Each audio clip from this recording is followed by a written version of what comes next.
Okay, we will start.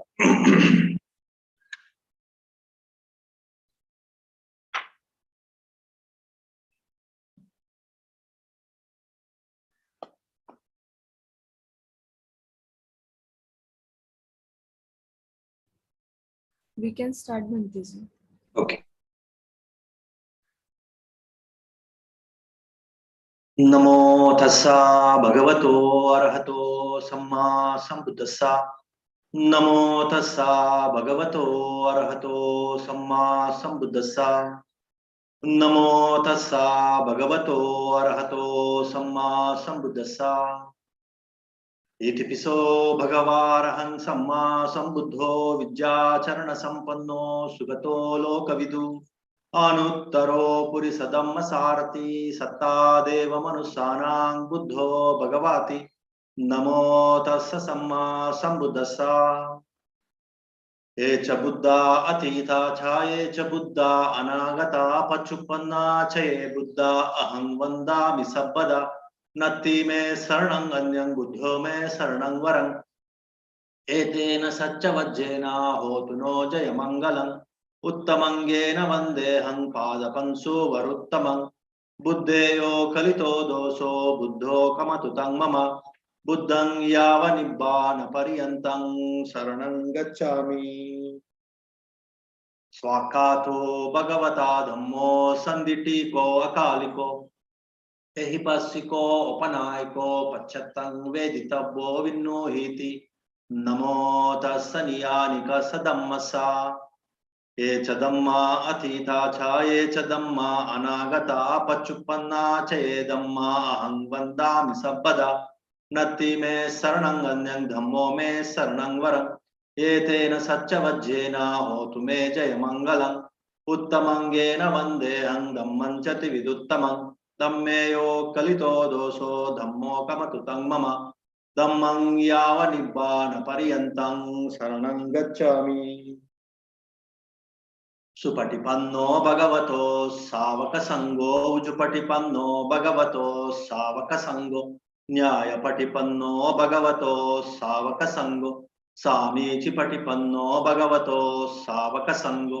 यदिदं चत्तारि पुरिसयुगानि अट्टपुरिसपुग्गल एषा भगवतो सावकसङ्गो आहुनेयो पाहुनेयो दक्किनेयो अञ्जलिकरणीयो अनुत्तरं पुण्यकेतं लोकस्साति नमो तस्स अट्ट अर्य पुग्गला महासंगसा ये च संगा अतीता च ये च संगा अनागता पच्चुपन्ना च ये संगा अहं वन्दामि सब्बदा नत्ति मे शरणं अन्यं संगो मे शरणं वरं एतेन सच्चवज्जेन होतु मे जयमङ्गलम् उत्तमङ्गेन वन्देऽहं संगं च त्रिविदुत्तमम् संज्ञेयो कलितो दोषो संगो कमतु तं मम संगं यावनिब्बानपर्यन्तं शरणं गच्छामि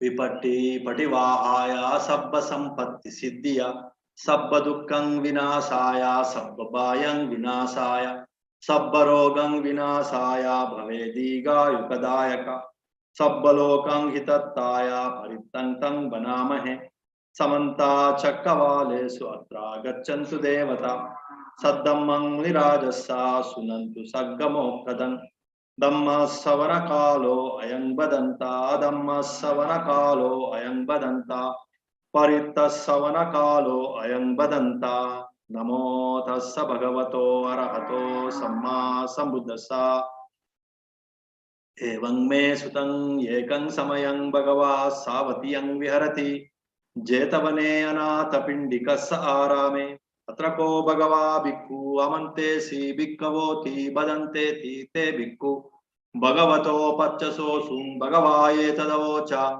भूतपुब्बं भिक्खवे देवासुरसङ्गमो समुपबुल्हो अहोसि अतको भिक्खवे सक्को देवनमिन्दो देवे तावतिंसे अमन्तेसि सचे मारिसा देवानां संगामगतानां उपज्जय्या भयं वाचं वितत्तं वा लोमहंसो वा ममेव तस्मिन् समये दजगंगुलकयाथा ममं हिवो दजगंगुलकयाथं यं भविष्यति भयं वाचं वितत्तं वा लोमहंसो वा चोपहिष्यति नोचे मेद जगंगुलकयाता अथ प्रजापति सदेव रजस्साद जगंगुलकयाता प्रजापति सहि वो देवरजस्साद जगंगुलकयातं यं भविष्यति भयं वाचं वितत्तं वा लोमहंसो वा सोपहिष्यति नोचे प्रजापति सदेव रजस्साद जगंगुलकयाता अथ वरुणस्य देवरजस्साद जगंगुलकयाता वरुणस्य हि वो देवरजस्साद जगंगुलकयातं यं भविष्यति भयं वाचं वितत्तं वा लोमहंसो वा सोपहिष्यति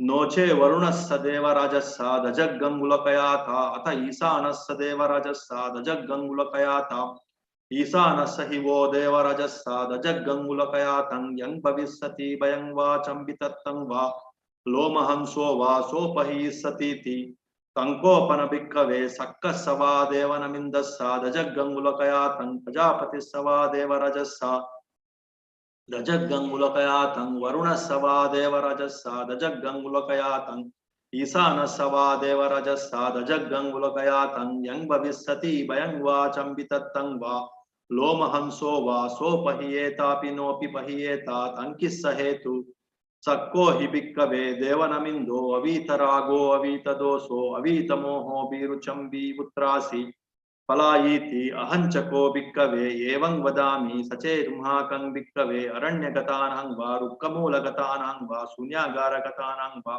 उपजय्या भयं वाचं वितत्तं वा लोमहंसो वा ममेव तस्मिन् समये अनुसरय्याता इतिपिसो भगवारहं सम्मा सम्बुद्धो विद्याचरण संपन्नो सुगतो लोकविदु अनुत्तरो पुरिसदम्म सारथि तत्ता देव मनुष्यानां बुद्धो भगवाति ममं हि वो भिक्खवे अनुसरतं यं भविष्यति भयं वाचं वितत्तं वा लोमहंसो वा सोपहिष्यति नोचे मंग अनुसरय्याथा अथ धम्मं अनुसरय्याथा स्वाक्कातो भगवता धम्मो संदिटीको अकालिको यहिपस्सिको अपनायिको पच्छत्तं वेदितव्यो विन्नो हीति धम्मं हि वो भिक्खवे अनुसरतं यं भविष्यति भयं वाचं वितत्तं वा लोमहंसो वा सोपहिष्यति नोचेदम्मं अनुसरय्याथा अथ संघं अनुसरय्याथा सुपटिपन्नो भगवतो सावक संगो उजुपटिपन्नो भगवतो सावक संगो न्यायपटिपन्नो भगवतो सावक संगो सामीचिपटिपन्नो भगवतो सावक संगो यदिदं चत्तारि पुरिसयुगानि अट्टपुरिसपुक्कला येषा भगवतो सावक संगो पाहुनेयो पाहुनेयो दक्षिणेयो अंजलिकरणीयो अनुत्तरं पुण्यकेतं लोकस्साति संगं हि वो भिक्खवे अनुसरतं यं भविष्यति भयं वाचं वितत्तं वा लोमहंसो वा सोपहिष्यति तंकिस्स हेतु तथागतो हि भिक्खवे अरहं सम्मा सम्बुद्धो वीतरागो वीतदोषो वीतमोहो अबीरु अच्छम्बि अनुत्रासि अपलायीति इदमवोच भगवा इदं वत्वा सुगतो अथा परं एतदवोच सत्ता अरण्ये रुक्कमूले वा शून्यागारे व भिक्खवो अनुसरेत संबुद्धं भयं महाकंनोसिया नोच बुद्धं सरय्याथा लोकजेट्टं नरासभं अथा धम्मं सरय्याथा नियानिकं सुदेशितं नोचिदम्मं सरय्याथा नियानिकं सुदेशितं अथा संगं सरय्याथा पुण्यकेत्तं अनुत्तरं एवं बुद्धं सरन्तानं धम्मं संगं च भिक्खवो भयं वाचं वितत्तं वा लोमहंसो न ह्यसतीति एतेन सच्चवज्जेन सोतिनो होतु सब्बदा एतेन सच्चवज्जेन होतुनो जय मंगलम एतेन सच्चवज्जेन पात्नो रतनत्रयम् नमो तस्स भगवतो अरहतो सम्मा सम्बुद्धस्सा सब्बित्यो विवज्जन्तु सब्बरोगो विनश्यतु माते भवतन्तरायो सुखी दीर्घायुको भवतु सब्बमङ्गलं रक्षन्तु सब्बदेवता सर्वबुद्धानुभावेन सर्वधम्मानुभावेन सर्वसंघानुभावेन सदा स्वस्ति भवन्तु ते इमिना पुण्याकम्मेन मामे बालसमागमो सतं समागमो भवतु यावनिप्पानपत्तिया इदं मे पुण्याकम्मं आसवक्खयं वहं भवतु सर्वदुःखापमुच्यतु निब्बान संपत्तयो भवतु साधु साधु साधु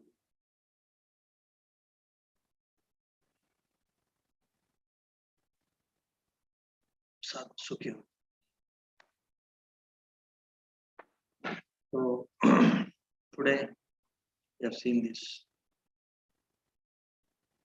Again, it is one sutta which will invoke what is called the faith, the true faith, the right faith, the bhakti, the devotion. So, in many sutras, Buddha he insists on this faith. The world is faith oriented. The humans are more emotional beings than the rational beings. So, it is easy to connect a enlightened person, an enlightened person, or a great teacher,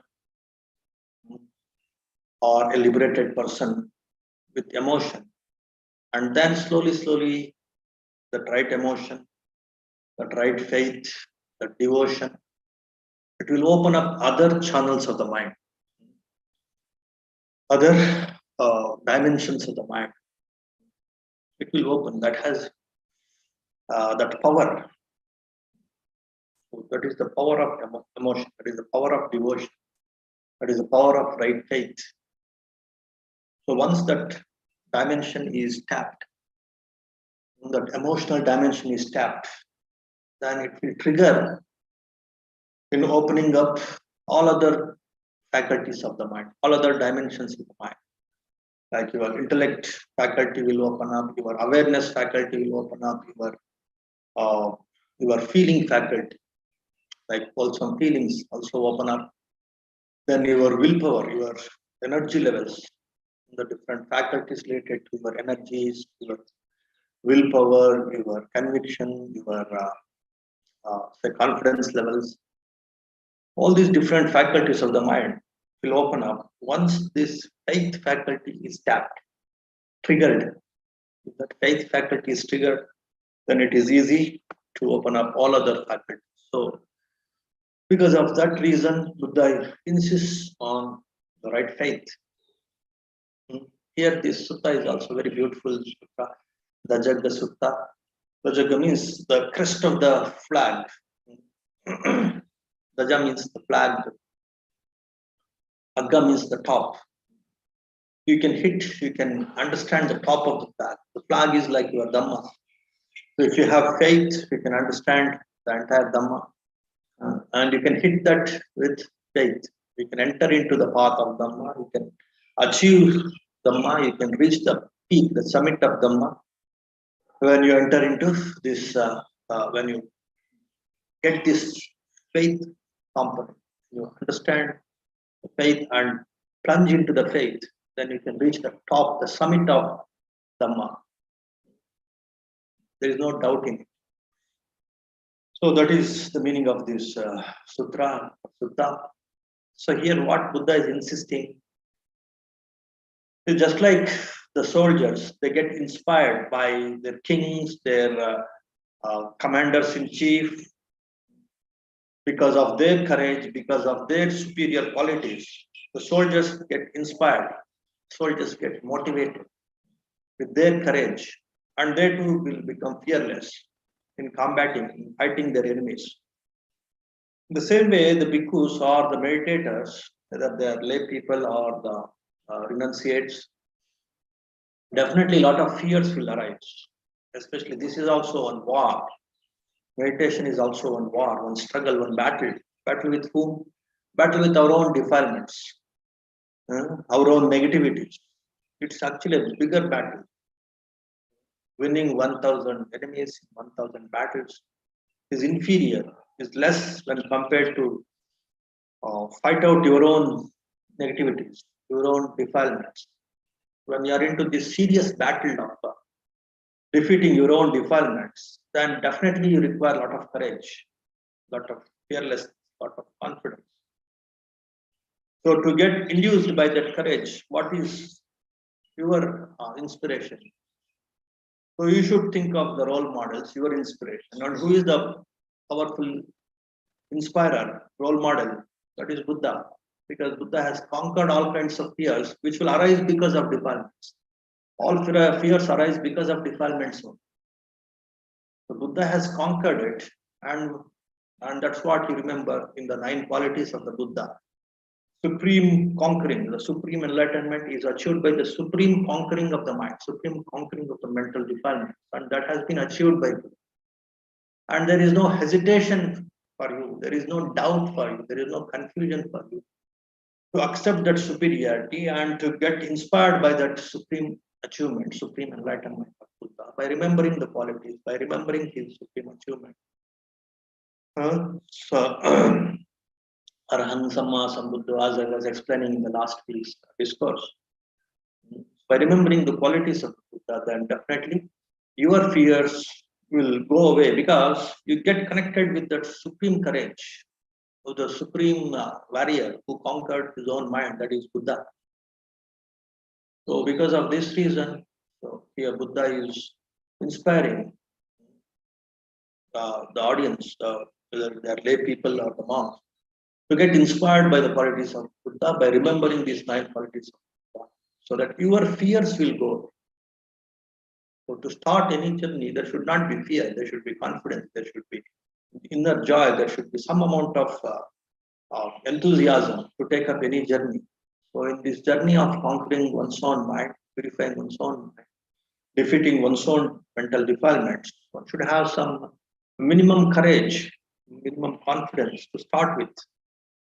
So, to achieve that initial courage, to get that momentum, to progress in this path of Dhamma, so Buddha is encouraging his disciples, his audience, to have faith in Buddha and his qualities and his supreme enlightenment, his supreme liberation. There's so many other qualities like how capable he is in protecting and teaching and say bending different kinds of people, whatever may be their temperaments, whatever may be their predispositions, not only people, even the divine beings, how capable is the supremely enlightened Buddha to handle them, to help them, to catch hold of their hand and take them in the right path. So that much assurance is given by Buddha. And of course, as a person, though he is not there with us, but his qualities, like how supremely he has purified his mind, how supremely he has handled people, the divine beings, that itself will give us tremendous confidence and courage. And that is what is the benefit, the advantage, the great advantage of having devotion, developing this devotion, developing that liking, that connection, that link with the supremely enlightened Buddha. And of course, you can have devotion with the Arahants who have gone through this path and who have liberated themselves. And also the people who have progressed very well in this path. With them also you can have devotion, you can have right faith. So that link you will get, that connection you will get. Once you get that connection, then there is no risk of going off track.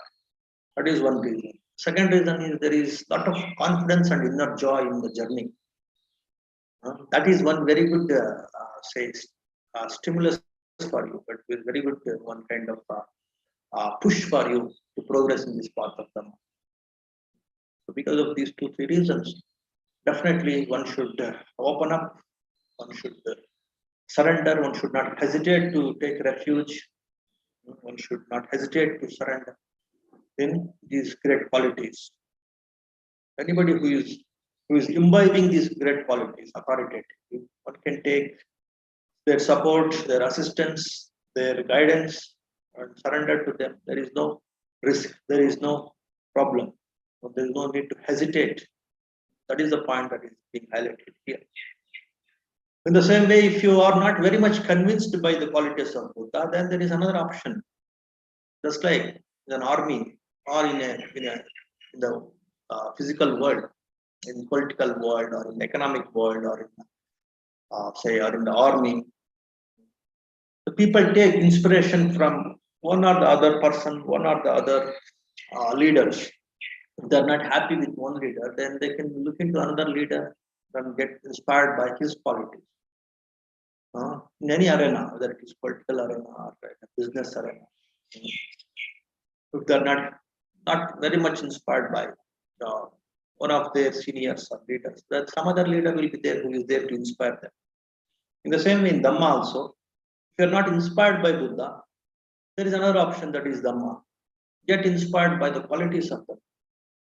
How authoritative, how straightforward, how liberating, the teachings of Buddha, that is Dhamma, how say right there, how unwobbling, and how they are good in the beginning, how they are good in the middle, how they are good in the end. So these things you can just look into the qualities of Dhamma and get inspired by this Dhamma, and that is also good enough to keep you in the track, to take away all your fears. That is also important. If you have some fears in the mind, some confusion, some doubts, then you can't progress in the path authoritatively, enthusiastically. So because of that reason, Buddha is inspiring by giving three options, not just one option. He is inspiring the audience by giving three options. If Buddha's qualities are not very inspiring, then there is other option, that is Dhamma and the qualities of Dhamma. And if that is also not very appealing to your temperament, then you have Sangha, the communion of the Buddha's followers, disciples, who have followed Buddha's instructions and who achieved Arya food. What is that noble food or Arya food? What does it mean? Who could see the glimpse of an enlightenment, who could see the liberation, who could achieve liberation. Well, there are Aryas at different levels. There are 4 levels of achieving liberation. So any level, the first level is Sotapanna, who has taken a dip in this stream of liberation. And Sagadagami, second level. Anagami, third level. Arahanthood, the highest and the last level of say liberation. So any of these 4 levels, if a person has achieved, he can be called as a part of Sangha, the communion or the community of Sangha. So we take refuge in this Sangha. If you are not very much convinced, very much get appealed by these qualities of Buddha and the qualities of Sangha, they are very honest in their path, they are very respectful to the path of Dhamma, and they have achieved it.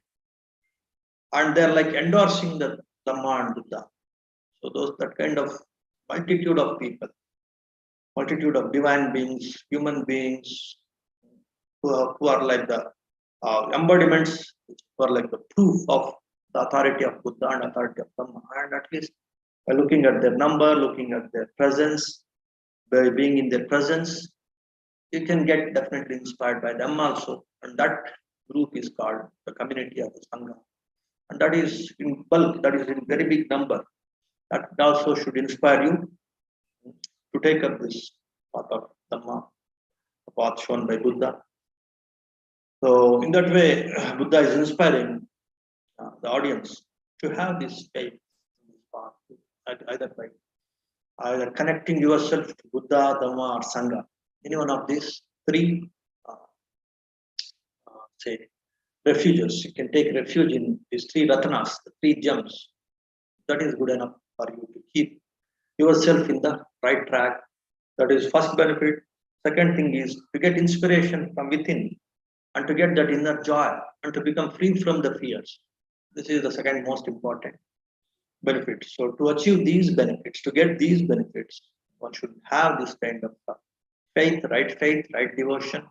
That is good enough for you to progress further and further in the Dhamma. So in today's discourse also, the second part of Upali Sutta, this aspect of right faith and the powers of right faith are very much discussed. So in a way, today's discourse is continuation of last week's discourse. It's not just the continuation of 2 weeks back discourse, that is Upali Sutta.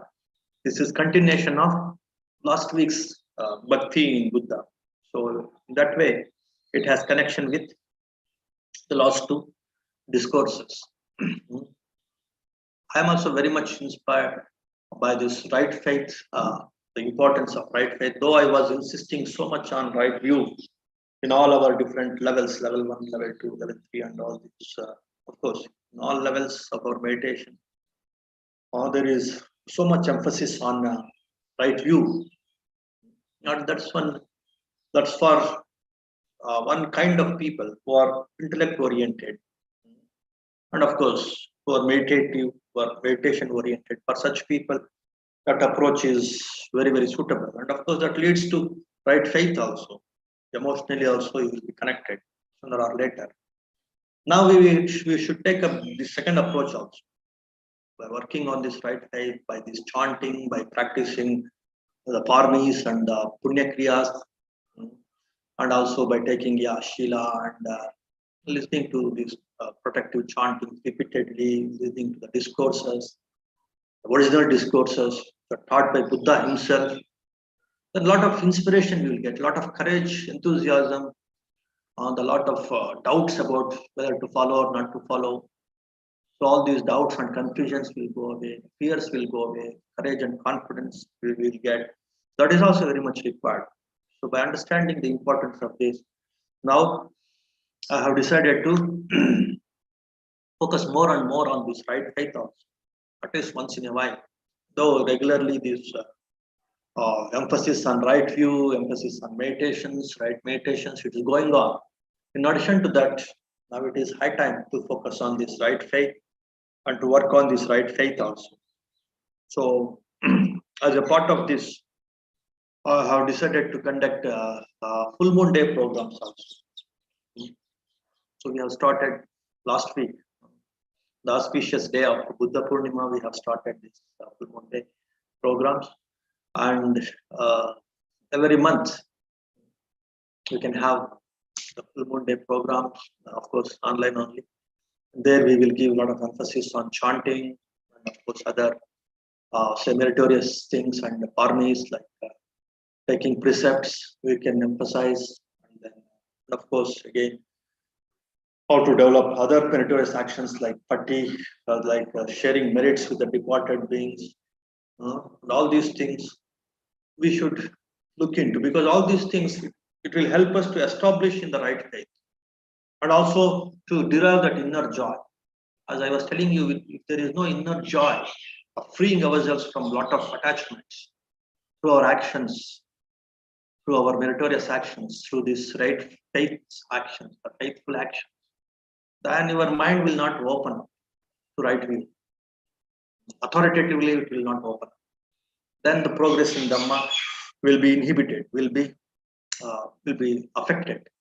So because of that reason, so we'll have this every month full moon day programs also, where we will give a lot of emphasis on this right faith.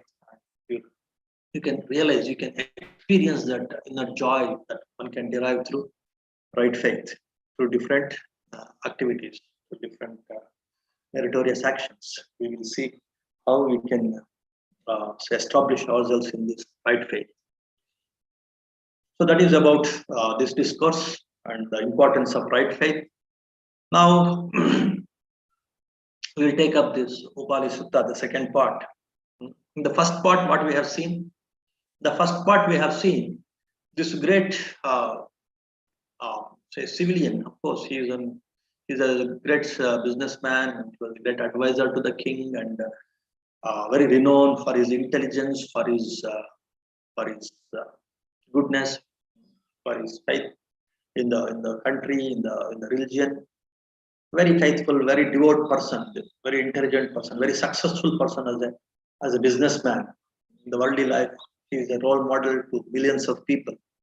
This Upali, but he was following the path of these Nigantas. They say they are Jains, the present day Jains. So he was following their path, and their view. You see how the change in the view will change their faith, and thereby they can fall into the path of this Buddha. How it happened in the case of Upali, that we can see in this Upali Sutta. So many people, of course, very less, of course, many in the sense when you see the percentage, the people who get attached to the right faith, they are more in number than compared to the people who get inspired by the right view. But he belongs to the second category.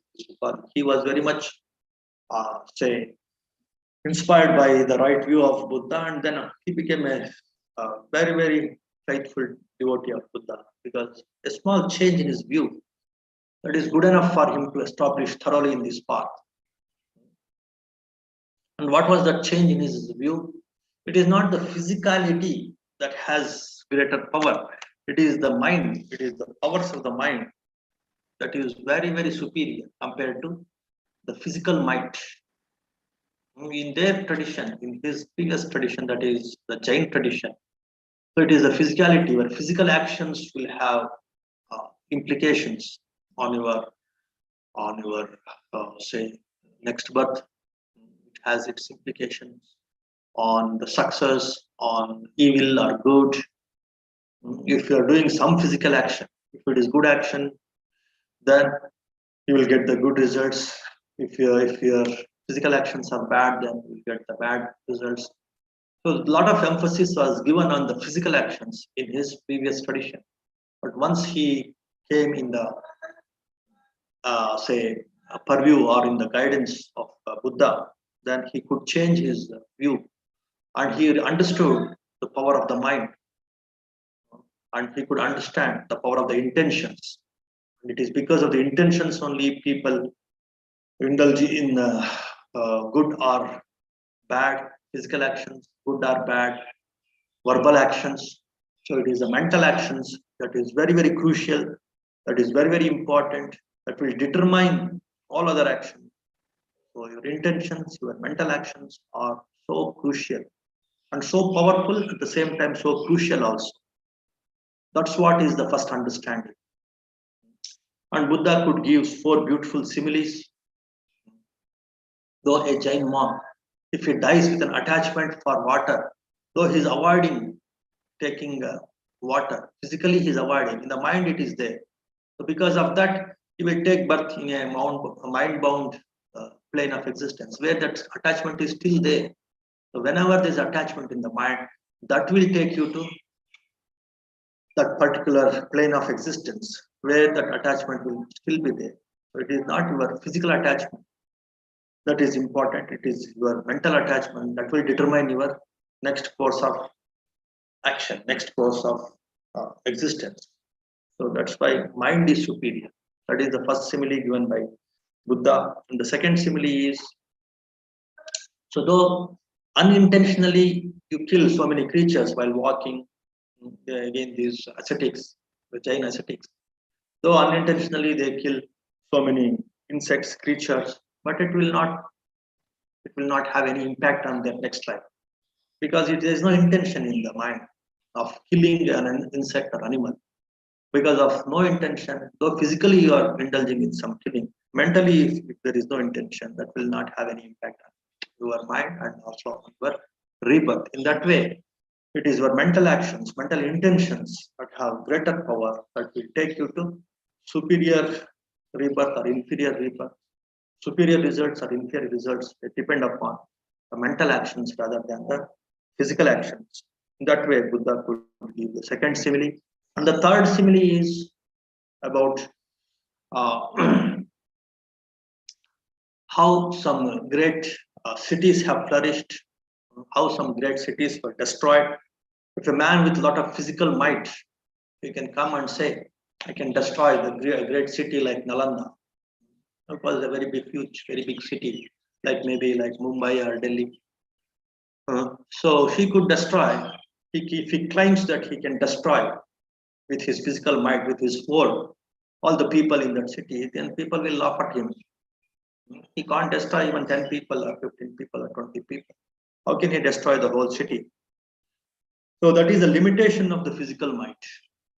But a person with supernormal powers, if he can say, with his supernormal power, with his mental power that he had achieved, with his meditation, if he says, but he develops some malevolent will in his mind, malevolent intention of destroying the city, then he could destroy the entire city with his supernormal power, with his mental power.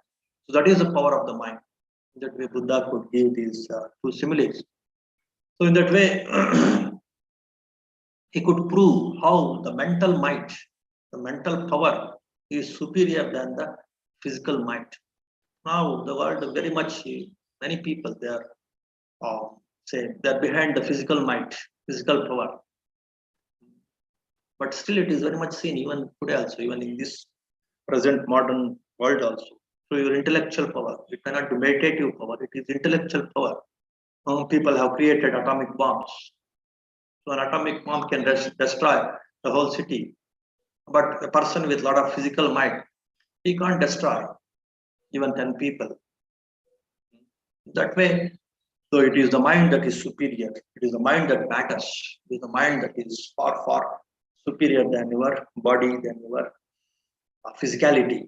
Mentality is superior than the physicality that he could prove. And that change in the view of this great man Upali, the great householder Upali, that has enthused him, that has given a complete U-turn in his thinking, in his belief systems. Hmm.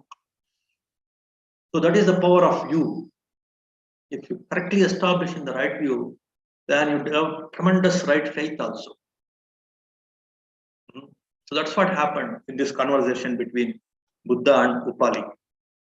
In the first part, then he could take refuge in Buddha and uh, and again two more things also inspired Upali.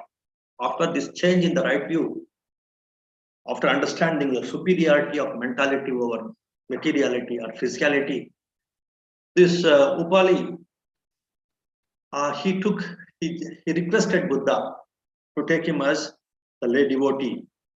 And Buddha, he knew the predisposition of this Upali. He is a very, very intelligent person, very, very popular person. He could not take decision in just a few minutes, just listening to a small discourse of the importance of the mind or the matter. Just listening to this with this small conversation, he should not take that quick decision of completely changing his faith. Then he told Upali, just think over, just ponder, consider again and again. Why are you taking the decision with haste? Just think for some more time, just ponder, just consider, hmm, take your own time. In that way, Buddha says. And that again inspired this Upali. He was very much thrilled with this Buddha statement. When I say such a popular person that I have come to your tradition, your view, your organization, then the people of that organization or that tradition, they will start celebrating.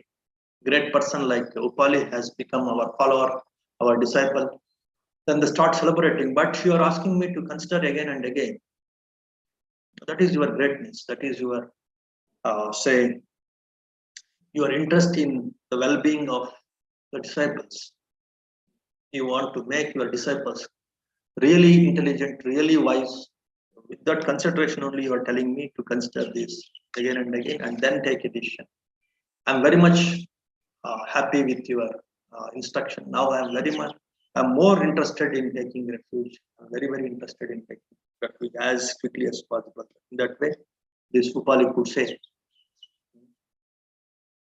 Again, Buddha says, all right, so you are very clear in your understanding about the importance of this right view and also the importance of taking refuge in this tradition, having with, with this right faith. We also develop right faith. But don't give up supporting the ascetics of your previous tradition, that is the Jain tradition. You don't ignore them. Be compassionate to them also. In that way, Buddha suggests this Upali. That inspires this Upali to a greater extent. Now he became more thrilled with Buddha's compassion. He was not only thrilled with Buddha's wisdom, Buddha's view. Now he is thrilled with Buddha's compassion also. People used to complain, people used to blame Buddha, that Buddha always insists that he is only superior, he is only fully enlightened, his disciples only are in the right track, are in the right view. So offering to him, offering to his disciples only will fetch more merits for the givers, for the donors. In that way, people used to say, people used to talk about Buddha. But now Buddha is insisting me to give offerings, give alms, give donations to these Jain monks also. So that shows the greater compassion, the great compassion of Buddha. He is not selfish. He is not only thinking about him and his disciples, though giving to him and his disciples is a superior merit because they have achieved superior enlightenment. But still, out of compassion, he is encouraging me to give alms, give donations to others also, like these Jain monks. That has made this Upali to get more faith, more appreciation, more inner joy towards Buddha and his view and his wisdom and his compassion. So that's what we have seen in the last week. So today we will see how this Upali could establish very well in this right faith, how a small change in his view has led to a thorough establishment in this right faith, and how he could progress and how he could help in the spread of Dhamma, and how he could derive that inner joy in each and every moment because of the right faith that he could establish after listening to this first discourse of Buddha. That's what I wanted to highlight here. Right faith will give you moment to moment, each and every moment it will give you a lot of inner joy, a lot of enthusiasm, a lot of conviction in the path, and that gives you a lot of willpower to help others also, to take others also into this path, and to multiply your happiness, multiply your faith, and that is the power of right faith. So that we will see now in this second part of Upali Sutta.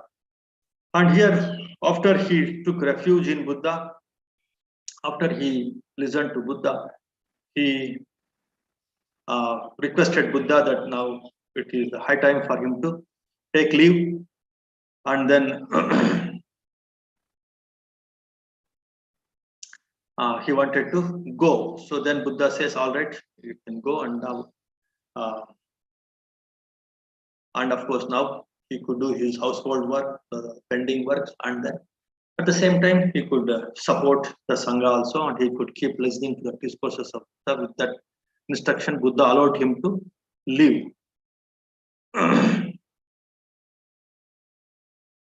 So then what happened? He took refuge, of course, 3 times. So then Buddha taught him. So before he left, Buddha taught him step by step, as I was telling you, what is called the Anupubbi Kata. Anupubbi means like this step by step training, gradual training. So once a person establish himself in the right view, in the right faith, so then his mind will open up. Then he can start listening to the other higher steps of Dhamma. So that's what happened in the case of this Upali. So after he established himself in the right faith, the faith is the crucial thing that will open the minds of the audience. Then they can listen to the other aspects of the Dhamma. So after the change in his view, after he got a little bit of right view, that mind is superior than the body, then he developed the right faith because he's very intelligent. He could develop the right faith quickly. And after that, by developing a lot of appreciation towards Buddha's wisdom and Buddha's compassion, he took refuge in Buddha. And then he requested for refuge, and Buddha again started teaching step by step. This is Anupubbi Kata, this gradual process of taking his mind to superior levels of purification. So then Buddha started talking about a talk on giving, the generosity. He started explaining after establishing the faith, only that generous mind will come.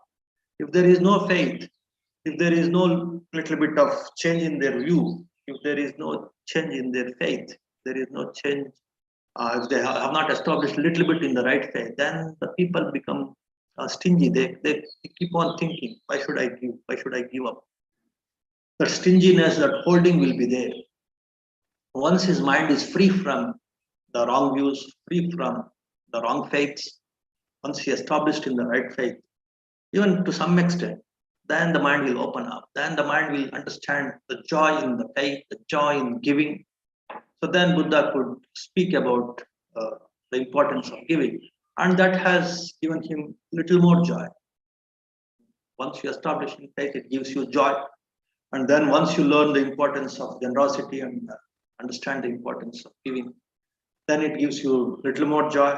Then the ethical conduct, Shila, the power of morality, how by practicing morality one become more pure, one become more happy, one will get better results, better consequences of morality that he could explain. And about the heaven, Saggakata, about the importance of purifying the mind and how that leads to even after the death, not only in this life, even after this life, even after the death, the next life also, how you will get the superior results if you practice this right faith, right giving, right morality, how this will take you to the superior realms even after the death. Not only giving joy here and now, even after the death also, how they will get the joy in the heavenly realms that Buddha could explain.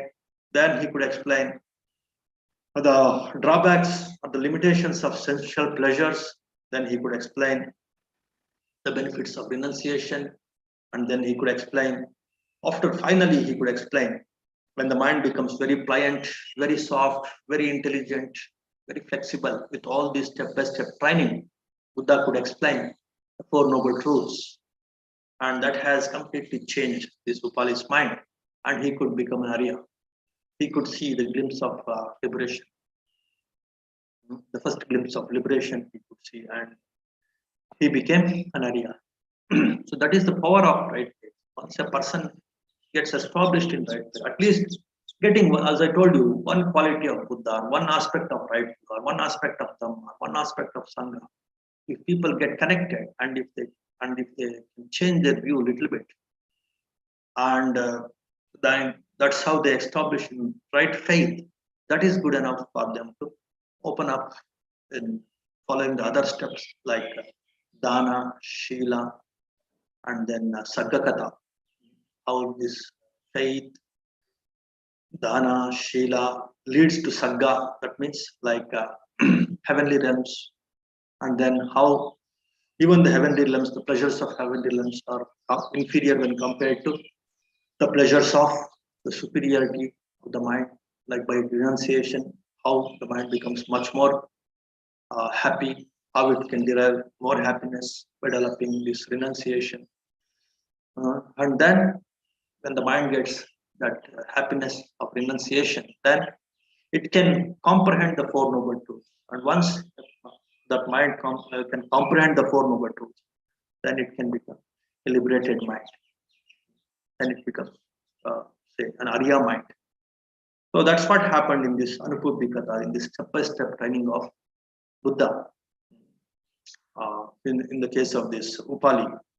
Then after that, this Upali, he said, so he has to go now. Then Buddha permitted him to go. And then the householder Upali approved and agreed with what the Buddha said. And now he has become an Arya also. He got up from his seat, bowed and respectfully circled the Buddha, keeping him on his right. Then he went back to his home, where he addressed the gatekeeper. My good gatekeeper, from this day forth, close the gate to the Jain monks. I used to allow all these Nigantas of the Jain monks, my previous tradition, people of my previous tradition to come inside my, say, my palace or my house, and they used to get all the treatment. But from today onwards, no need, just close the gates for them. And if the followers of Buddha come, we just allow them. And I want to honor them, I want to worship them. So in that way, Buddha instructed, this Upali instructed this, is the security people, okay? Gatekeeper. Then what happened?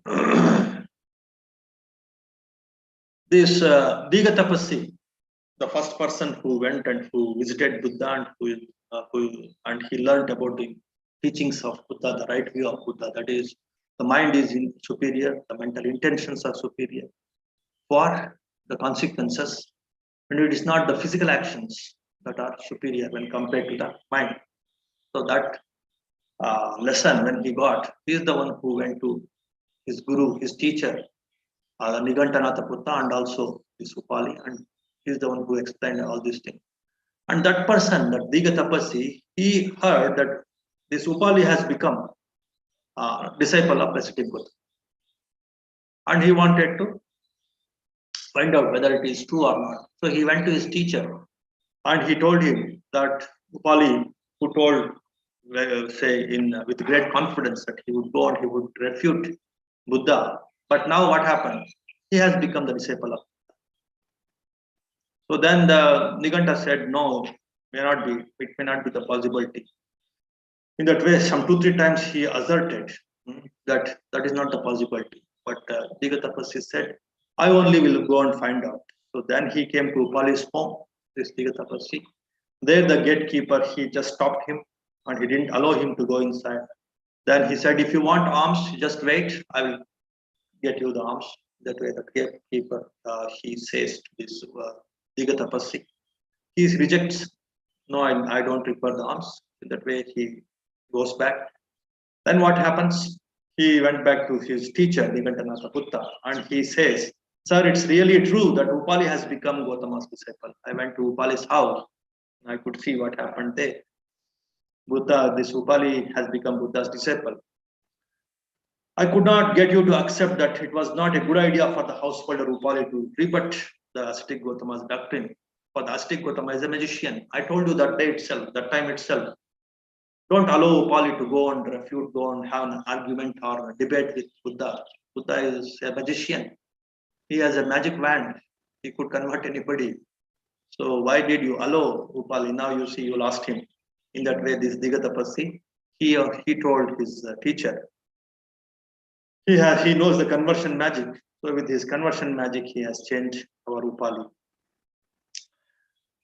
Then this Nigantanatha Buddha, still he was not sure whether Upali, because he was such a great follower of this Nigantanatha Buddha. Upali was a very great follower. He was still in doubt whether he has really changed his mind, whether he has really converted to Buddha's teachings. So he wanted to go by himself and find out. So 3-4 times he told, no, it may not be possible. But again, this Digatapassi said, no, he has become Buddha's disciple. So now he wants to go by himself and find out whether he has become Buddha's disciple. So he came to this Upali's house. Again, the gatekeeper, he stopped him. Wait, sir, don't enter. This is now closed for the Jain monks and it is only open for the Buddha's monks and Buddha's disciples, the laymen or laywomen. So our master, Upali, he wants to serve only the Buddha's disciples. now he became furious. He became very angry. This Nigantanatha Buddha, the teacher of the Jains, the teacher of the Nigantas. So he asked this gatekeeper to go and tell Upali that Nigantanatha Buddha has come. He wishes to see you. So Nigantanatha Buddha wants to see Upali. That's what is my suggestion. That's what is my request to you. You go and tell your master. In that way, this Nigantanatha Buddha tells this gatekeeper. So accordingly, this gatekeeper, he goes inside and he used to describe all the things that happened with the Digatapassi and also with the Nigantanatha Buddha. Then Upali allowed this Nigantanatha Buddha to go inside his palace. And there a conversation took place between this Nigantanatha Buddha and Upali. Upali, of course, this Niganta was there with many of his disciples, large following of disciples. So all of them went inside. And there the conversation started. Then the Niganta started the conversation like this. You are mad, householder Upali. You are a moron. You have lost your senses. You have lost your brains. You have gone stupid. You said what you said that day, that you will go and refute the ascetic Gautama's doctrine. But you have come back caught in the vast net of his views and his doctrine. You went there to refute Buddha's doctrine, but now you have come back by accepting all his views, all his doctrine. Suppose a man went to deliver a pair of balls, but came back castrated. Now you deliver a pair of balls, he went, but he returned back castrated. The same thing happened to you. In that way, he is out of his anger, out of frustration. So he started talking in a very abusive words. Or if somebody goes to deliver ice, but he comes back blinded, the same thing happened to you. You went there to deliver your view, but you have returned back with their view and their doctrine.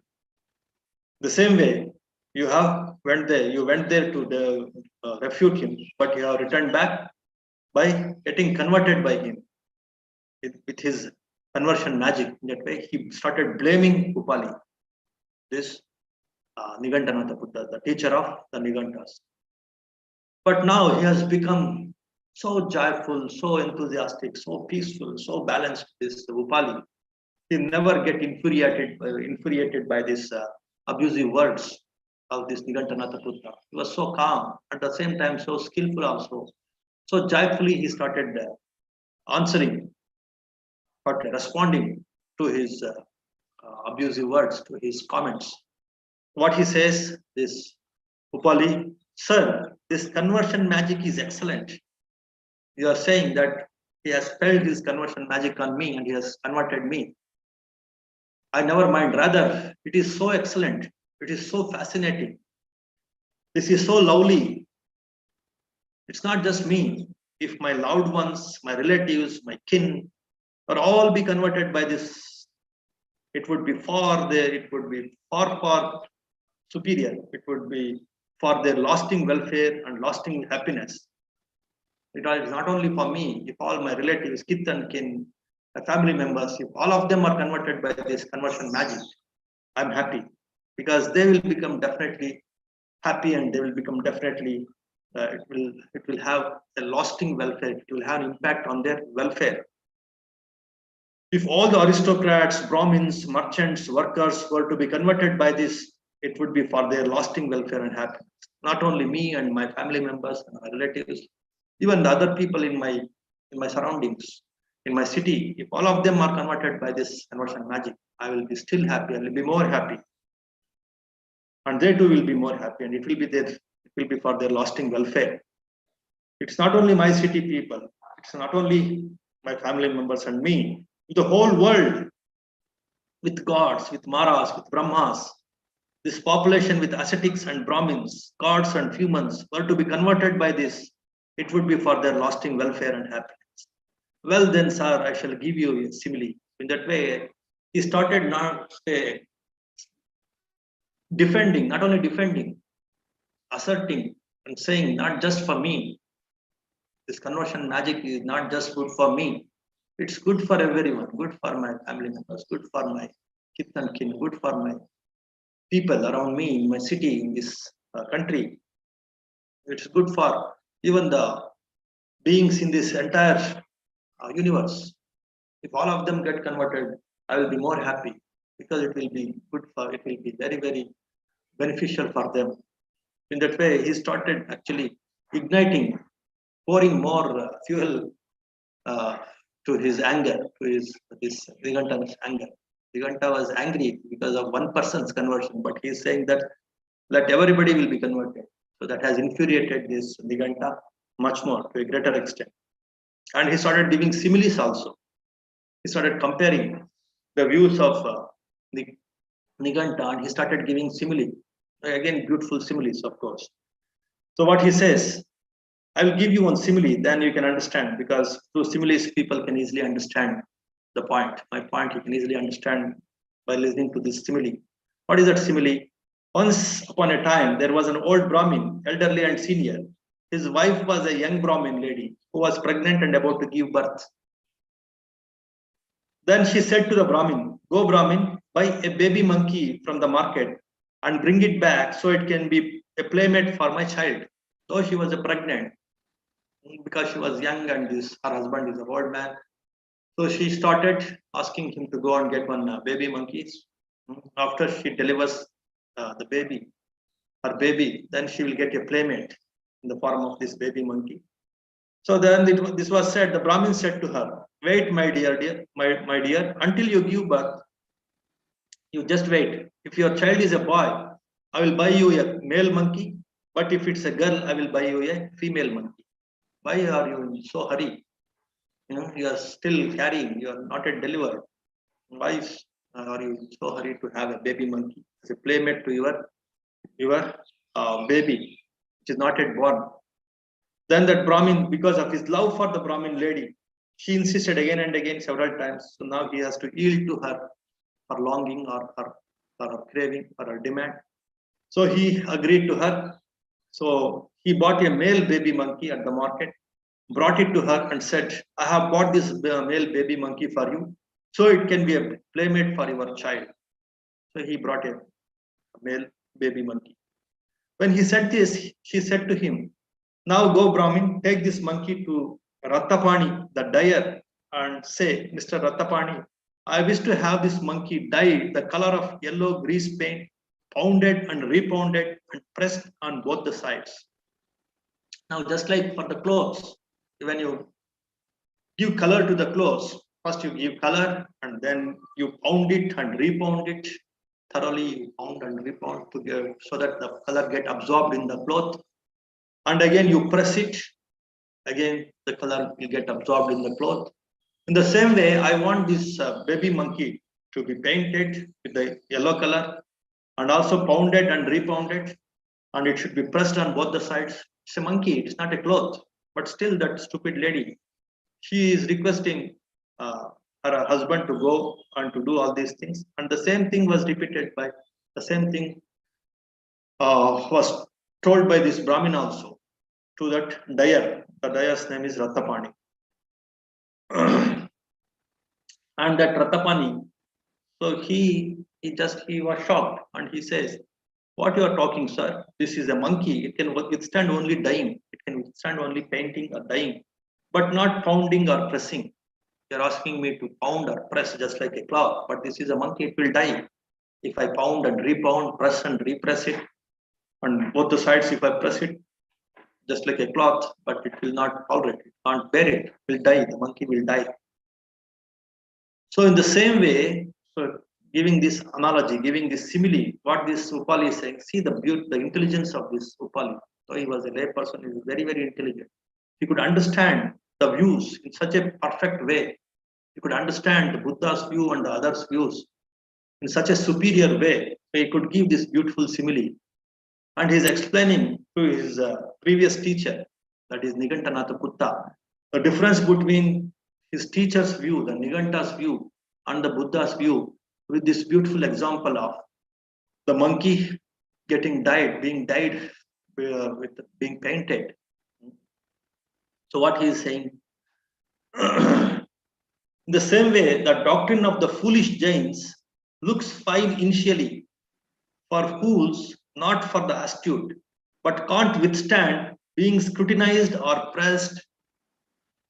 Just like the monkey, it can't withstand, it can't bear the pounding, repounding, pressing with the color.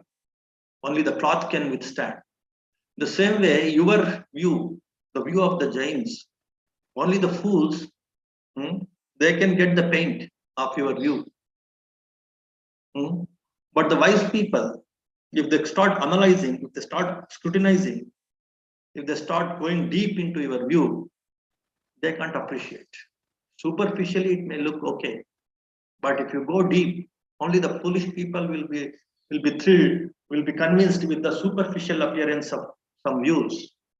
But the wise people, they go deep, they start understanding, they start scrutinizing thoroughly. So when they start doing that, then they lose interest. Then they will be disappointed. Just like the monkey can't pounded or repounded with that color or pressed with that color. The same way, the wise people, they can't understand, they can't appreciate, they can't withstand your view. Then he continues his simile. Then sometime later, that Brahmin took a new pair of garments to Rattapani, the dyer, and said, the dyer, the washerman, the dyer, his name is Rattapani, I wish to have this new pair of garments dyed the color of yellow grease paint, pounded and repounded and pressed on both the sides. Then that dyer says, sir, that is possible. This pair of garments can withstand a dyeing, a pounding, and a pressing. It's because these are cloths. So I can dye them, I can press them, I can pound and repound them. That is highly possible. In that way, that Rattapani, he accepts the request of that Brahmin. So that is a simile. So while he is giving this simile, this Upali, the same way the Buddha's view also, it can be, when you thoroughly scrutinize also, then it will be appreciated. In the same way, the doctrine of Buddha looks fine initially, like dying. So when I got dyed by the Buddha's view, so I found it very, very appealing. I appreciated that. For the astute, not for the fools. So I can appreciate it at the beginning also, and not just in the beginning.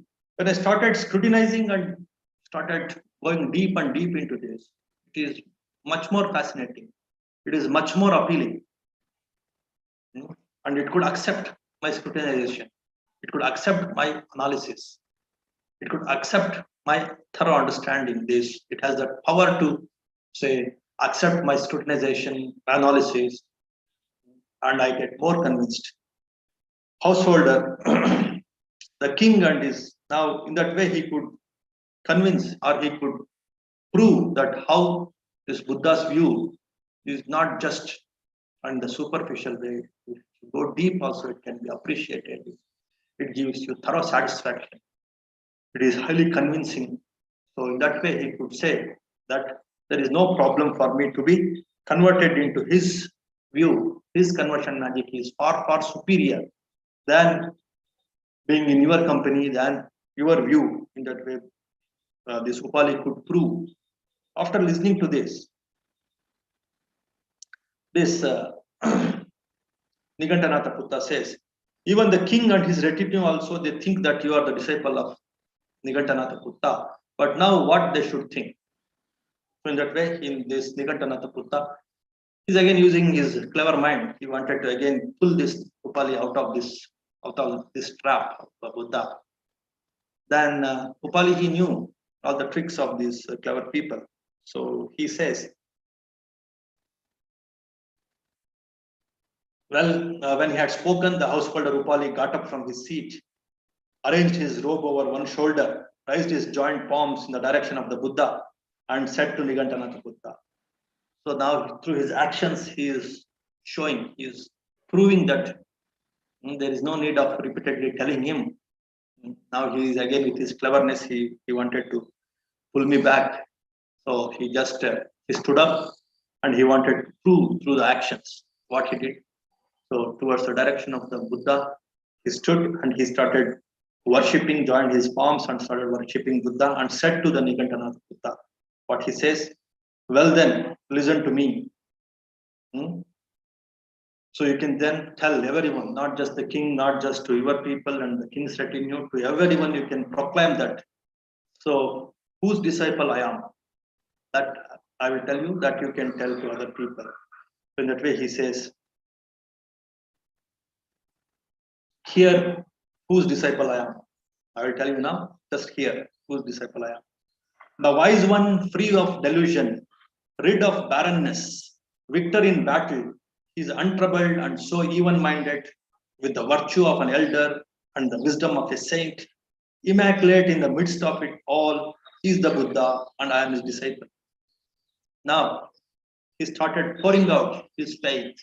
He started pouring out his conviction, his strong belief, his strong liking in the form of psalms, in the form of verses, because he was a very scholarly householder, very wise and very scholarly householder. He could express his devotion in the form of verses. He is a victor. He started prizing the great qualities of Buddha, how he could conquer his mind and how he could helping millions and millions of people. He has no indecision. He is very, very clear in what he is doing. There is no doubt at all in his mind. He is content. He is joyful. He has spat out the world's bait. He has come out of the worldliness. He has come out of the worldly net, the worldly bondage. He is completely free. He has completed the ascetic's task as a human. What an ascetic should do. What is the task of an ascetic? That is to reach Nibbana, reach liberation. That he has fulfilled, that he has completed. That is what is Gautama the Buddha, a man who bears his final body. That means, so this is his last birth. After this, there is no birth for him. He has reached that state of enlightenment and liberation and arhanthood. This is his final body. He is beyond compare. He is stainless. He is the Buddha. And I am his disciple.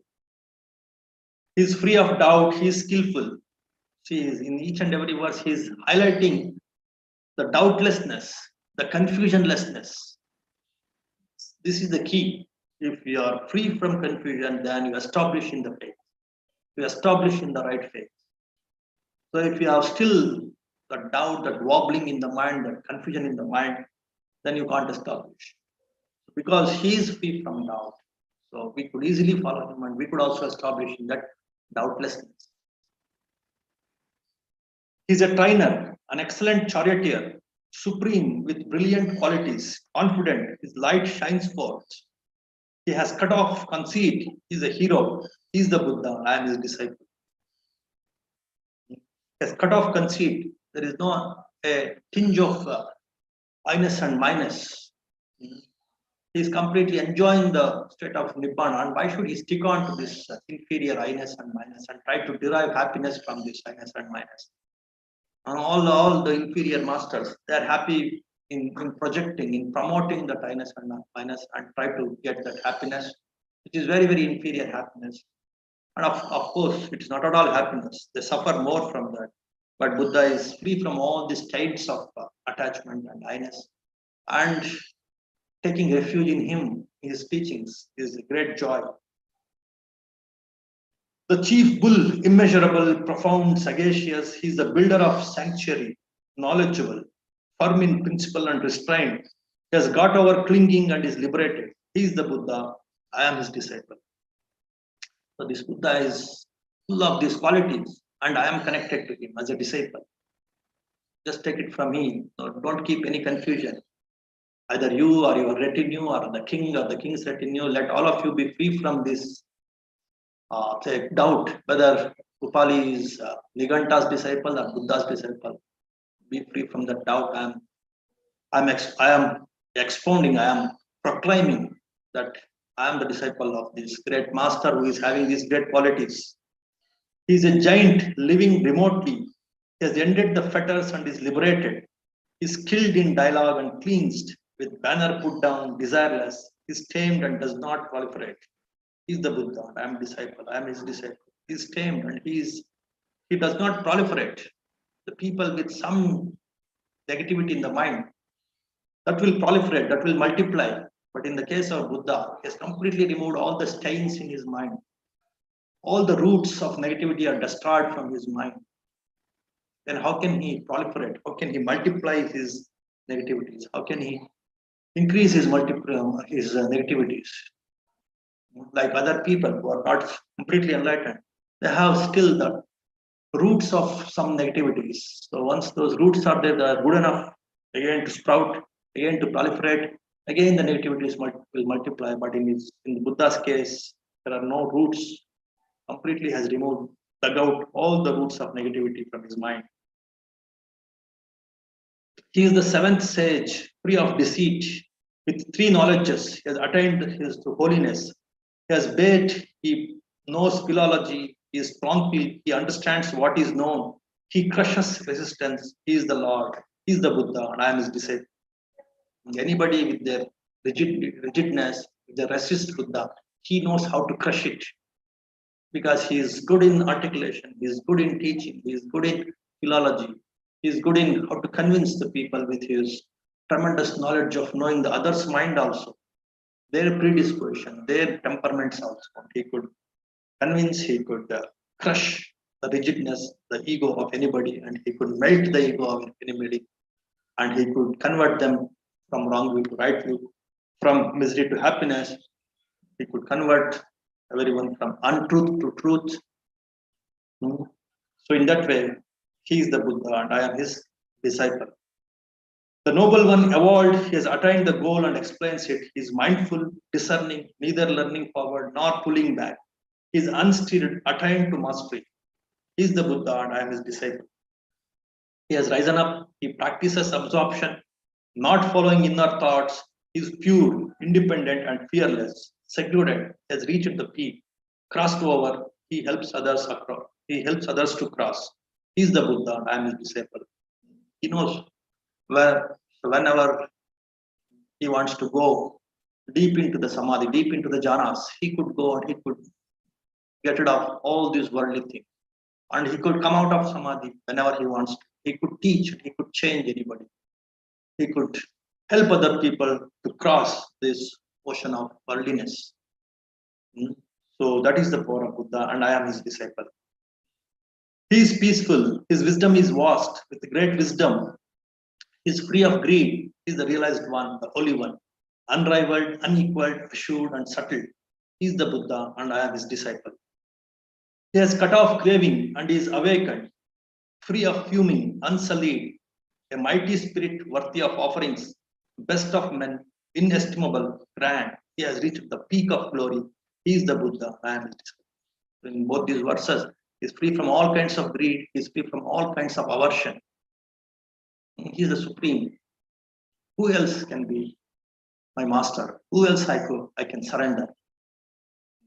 I am the disciple of this great Buddha. In that way, he has convinced very authoritatively, very strongly, with great faith and with great knowledge and with great articulation, so that anybody after this should have any doubt whether this Upali is the follower of Nigantas or he is the follower of Buddha.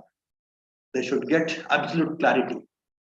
Whether king or his retinue or his Nigantas or any other people, any other person, he should be thorough. So in that way, he could demonstrate his devotion to Buddha in all these beautiful verses. Then again, this has infuriated this Nigantanatha. He was very much, disturbed and became more angry with these verses. When did you compose these praises of the ascetic Gautama's qualities, householder? You have composed so many things. Not only you became the follower of Buddha, but you have started composing great psalms of praise of Buddha. So when did you started doing this? So with anger, he again questions Upali, this Nigantanath Buddha. For that again, he gives beautiful answer, this Upali. Such a patient, such composed person he is, Upali. Such an intelligent and wise person because of his composure, because of his calmness in the mind.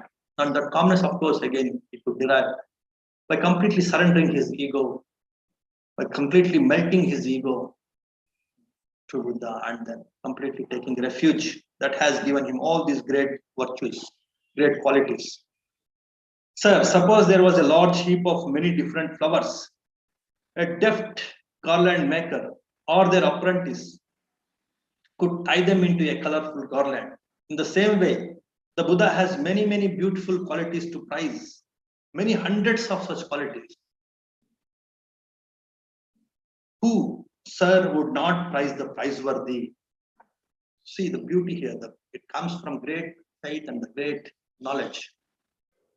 If there is a heap of flowers with a lot of beautiful flowers with different colors, different sizes, different shapes, a good garlander, a skillful garlander, or his apprentice, or his chelas, or his students, they can prepare beautiful garlands. What is the difficulty in that? The Buddha has numerous qualities. There is no difficulty for anybody to pick up those qualities and to design and to speak out this kind of verses, this kind of praiseworthy psalms or the poems. There is no difficulty. So he has so many qualities. There is no difficulty for me to pick up some of those qualities and to design and to compose this kind of poems, this kind of psalms, this kind of gathas, verses. In that way, again he gives one simile. With similes, he is making this person to understand the greatness of Buddha and his conviction in Buddha's greatness, Buddha's qualities, Buddha's path. So in that way, he could authoritatively, that affirmation is there, that assertiveness is there in each and every word of Upali. That is the power of right faith. And that gives immense joy, immense conviction in the path, and such people will definitely progress in the Dhamma, progress in the path of liberation, and they could achieve the ultimate liberation with joy, not at the cost of joy. Many people struggle so hard to achieve liberation. That's not required. If you have right faith, each and every moment is joyful. Each and every moment is so interesting. So you can have that enthusiasm in each and every step that you take because of that inner joy. That is the power of right faith. So now we could understand in the case of Upali how he could establish in that right faith. Little bit knowing about the right view. Although many of you are learning the right view from so many angles, from so many say directions, from so many different aspects of right view are learning. But just one aspect of right view he could catch, this Upali, and he could establish thoroughly in the right faith. And he could enjoy each and every moment in his life, moment in the path of the Dhamma. He could enjoy it, he could thoroughly enjoy it. So that we can see in the conversation between this Nigantanath Putta and Upali. So who could not prize? Not just forget about me. Anybody, any lay person, any ordinary person also, he can prize with beautiful poems because he has so many qualities. Just like an ordinary garland maker also can make beautiful garlands with a big heap of beautiful flowers. The same way, anybody can compose beautiful poems by looking at the qualities of Buddha. So this has again infuriated this Diganta. So they say, of course, in this Gatha, in this Sutta, this Nigantanath Putta was unable to bear this honor paid to Buddha, and he spewed hot blood from his mouth there and then. He could spew. The hot blood came out of his mouth because of the jealousy, because of the anger, because of the great aversion, great disturbance. Because his great disciple, he was very, very faithful disciple. Now he has been converted by Buddha. That has made him to become, say, he lost his brains also, he lost his senses also, and he lost his health also. He could spew the hot blood then and there. That's how the Sutta concludes. So in that way, this Upali Sutta, it gives a lot of insights into the listeners, the audience can get a lot of insights, a lot of key takeaways from this Upali Sutta. How a bit of right view is sufficient enough for a wise man to establish in the right faith, and how a bit of right faith is good enough, sufficient enough for an intelligent, for a honest, forget about intelligence, for a truthful person, for a good person to establish in right view, to get the different dimensions, the different aspects of right view one could get if you have a little bit of right faith. That way, they supplement, they complement each other, right faith and right. So that kind of beautiful lesson one could get from this Upali Sutta. That's what is today's discourse. And as usual, if you have some questions, just one question, we'll see. I don't have much time. Next time you can ask. If you have one or two questions, you can ask, and then we will conclude. Vandami Bhantiji. Yes, Shruti Joshi ma'am is asking how to understand whether our faith is right or wrong. Yeah, see, the first and foremost thing is it should give you the inner joy. If you lack that inner joy, if there is some wobbling, some confusion, out of your rigidness, out of your ego, thinking that many people are into this, so I am into this. If that kind of thinking is there in establishing in whatever faith you have, then it can't be right faith. If the scriptures say, this by tradition says, this is the right faith, so I have to follow this right faith.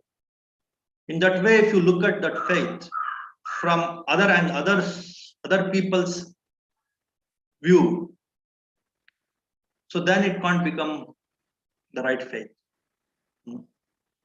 So let us say, for example, by listening to this discourse itself, it has given you a lot of inner joy. And there is, see, right faith, as I told you, always it is supplemented a bit, at least a bit, by the right view. Here also, this Upali's right faith is very much supported by the right view that he got it from Buddha. So it is a mind-centeredness. That is the key. That is the view of Buddha. It is not the body-centeredness, or it is not the soul-centeredness. It is the mind-centeredness, working on the mind, understanding the powers of the mind, understanding the negative powers, understanding the positive powers of the mind, and start purifying the mind by removing the negative powers of the mind and increasing the positive powers of the mind, and then even liberating the mind from all powers and to get liberation or nibbana. That mind-centeredness, that itself was a trigger in the case of Upali, and that has helped him to get the tremendous inner joy. And there's some similes also. It could reinforce, the similes could reinforce, reprove his understanding of that mind-centeredness, and that was sufficient enough for him to establish in this right faith and develop this tremendous right faith. So in these different levels of L1, L2, L3, L4, so many levels, many of you have gone through. So many aspects of right you have learned, but still you have some kind of wobbling. Then you can't establish in right faith. At least one of them, it has correctly hit the core of your being, the core of your heart, and it has started giving you the joy, started purifying your negativities, started removing your negativities. The purity and joy, they go together. If that has happened with correct support of the right view, then you can say, authoritatively you can say that you are into right faith. Okay, next question.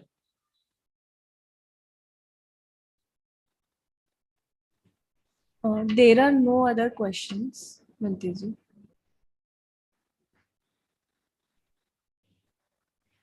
Yeah, so in that way, I want all of you to establish in the right faith and right view in different levels of meditation. You are getting established in this right view in different possible ways. Okay, again, of course, according to the temperaments, the predispositions, each person has his own or her own predisposition or temperament. So there's different aspects of right view meditations, right view feelings, right view confidence techniques, right view sannyas perceptions. They're giving you some idea about how to establish this right view. Now, as I told you, as I promised, we can have this some programs. Of course, in Sunday Dhamma talks, you are getting some idea about the right faith. In addition to that, we will have full moon day programs also, and then you can definitely understand the power. You can experience, you can realize the power of right faith. It's not just taking something to the mind, to your intellect. In right faith, all the things, all the faculties, your bodily faculties, your mental faculties, like punya kriyas, like karmis, you indulge into that, you plunge into that. So then you definitely establish in right faith, and right faith is very, very crucial to progress in this path of Dhamma, to progress further in this right view authoritatively. So in that way, I thought it's better to have one more activity like full moon day Dhamma talks, full moon day programs, where you can establish in right faith more authoritatively, more holistically, from different angles. You can again grasp and understand right view, right faith, and you can establish. So that is the reason we can start one more activity. And of course, right view also, it's going on in the form of courses. That is good enough to balance your minds with both right view and right faith. Okay. So with that, we'll conclude today's program. And of course, before that, we'll have small chanting. Namo tassa bhagavato arahato samma sambuddhassa bhavatu sabba mangalam rakkantu sabba devata Sabba buddhanubhavena, sabba dhammanubhavena, sabba sanghanubhavena, sada sotti bhavantu te. Sukhi bhaveyang nidukko, ahang nitcha ahang viya, idacha me sukhi hontu, majjata chatavedino, imam higammante dhamme, satta hontu sukhi sada, tato parancarajjesu, chakkavale sujantano. Sadhu, sadhu, sadhu, sadhu, sukhi hontu. May all of you be happy, healthy, and peaceful. May all beings also be happy and peaceful. May those who are sitting with me here, those who are listening, the talk online, and also all other beings, all of you be happy, healthy, and peaceful. May you be liberated. May you progress in this path of love. May you progress in this path of right view and right. Sukhi Mangal.